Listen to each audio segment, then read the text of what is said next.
নমস্কার। ডেইলি নিউজলাইন চ্যানেলে জানাই আপনাদেরকে স্বাগতম। সংবাদ পড়ছি আমি বিশ্বজিৎ। লোকসভা নির্বাচনের আর বেশি দেরি নেই। দলীয় টিকিট পেতে বিভিন্ন রাজনৈতিক দলের টিকিট প্রত্যাশীরা ইতিমধ্যে দৌড়ঝাঁপ শুরু করে দিয়েছেন।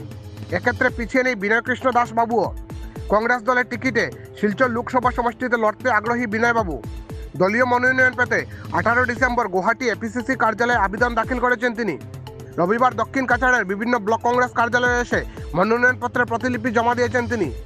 এদিন রাতে সাংবাদিকদের সঙ্গে এক সাক্ষাৎকারে নিজের রাজনৈতিক ও ব্যক্তি জীবনের দীর্ঘ ইতিহাস তুলে ধরে শিলচর লোকসভা আসনে কংগ্রেস টিকিট নির্বাচনে লড়ার ইচ্ছা প্রকাশ করেন বর্ষিয়ান কংগ্রেস নেতা বিনয়কৃষ্ণ দাস। তো চলুন ডেইলি নিউজ লাইনের ক্যামেরায় দেখে নেই বিনয়কৃষ্ণ দাস বাবুর সাক্ষাৎকারটি। নমস্কার বিনয়কৃষ্ণ বাবু, নমস্কার। আপনি কি এই বছর শিলচর লোকসভা সমষ্টিতে কংগ্রেস টিকিট প্রার্থী হবেন? আমি তো আমি কংগ্রেসের মনোনয়নের জন্য প্রার্থী হিসাবে আমি বিগত 18 ডিসেম্বর আমি আসাম প্রদেশ কংগ্রেস কমিটি গুয়াহাটি দলীয় কার্যালয়ে আমি আমার নমিনেশন আবেদনপত্র কিন্তু আমি জমা দিই। ও আপনার ব্যক্তিত্ব জীবন সম্পর্কে একটু বলবেন? আমি তো গ্রামের ছেলে।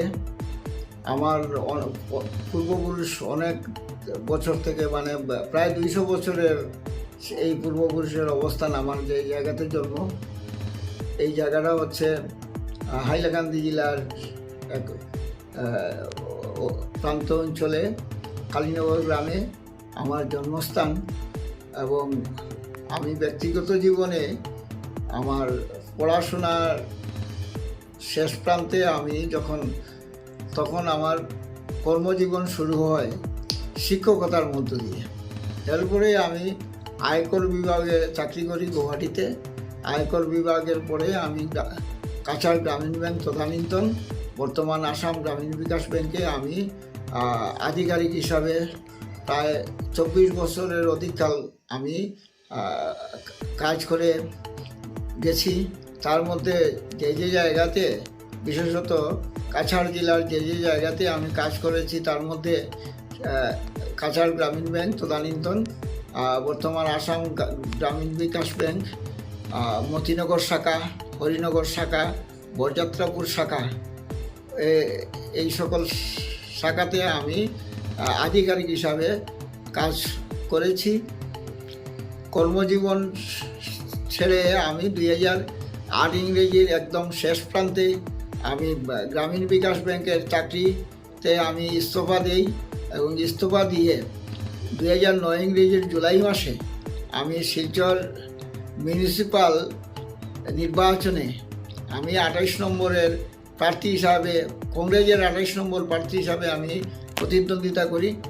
আমি নির্বাচিত হই এবং নির্বাচিত হয়ে সেই বোর্ডে 2009 থেকে 2014 এই সাল মধ্যে যে বোর্ড, মিউনিসিপাল বোর্ড, ওই বোর্ডে আমি প্রায় 6 মাস কাল আমি সেই বোর্ডের কুলপতি হিসাবে আমি কাজ করে গেছি। বর্তমানে আমি আইনজীবী হিসাবে শিলচর বারে কাজ করে যাচ্ছি। আচ্ছা, তো আপনার রাজনৈতিক জীবন সম্পর্কে একটু বলবেন? কংগ্রেস দলের সঙ্গে কত বছর থেকে আপনি সংযুক্ত? আমি সক্রিয় রাজনীতিতে এসেছি 2009 সালের প্রথম দিকে। তো তখন থেকেই আমি সক্রিয় রাজনীতিতে যুক্ত আছি। আমি কোনো সময়ে দলীয় স্তর যেগুলো আছে সাংগঠনিক স্তরে, বিগত দিনে আমি শিলচর টাউন কংগ্রেসের ভাইস প্রেসিডেন্ট হিসাবে আমি কাজ করেছি এবং বর্তমানে আমি শিলচর জেলা স্তরের সেই সংগঠনে শিলচর ডিসিসিতে আমি সহসভাপতি রূপে আছি এবং সঙ্গে আমি ইনচার্জ হিসাবে এসসি ডিপার্টমেন্টের হয়ে আমি সংগঠনের কাজ করে যাচ্ছি। লোকসভা সমষ্টির নির্বাচন লড়াটা অনেক বড় কথা। তো আপনার কীরকম আপনার এক্সপিরিয়েন্স? যখন অতীতেও আমি জনপ্রতিনিধি ছিলাম, জনপ্রতিনিধি হিসাবে থাকাকালে তো রাজনৈতিক জীবন কেন্দ্রিক অনেক অভিজ্ঞতা আমি সঞ্চয় করেছি।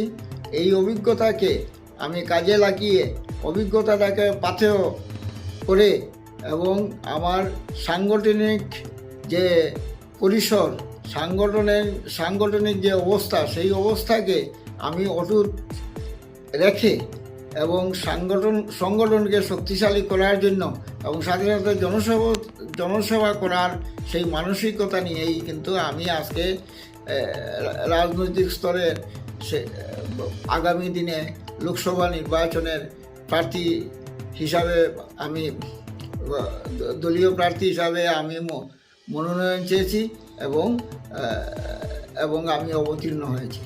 আচ্ছা, আপনি তো মনোনয়নপত্র দাখিল করেছেন, আপনার সঙ্গে আর কারা কারা করেছে? আমার সঙ্গে আরও 5 জন এপিসিসিতে মনোনয়নপত্র দাখিল করেছেন।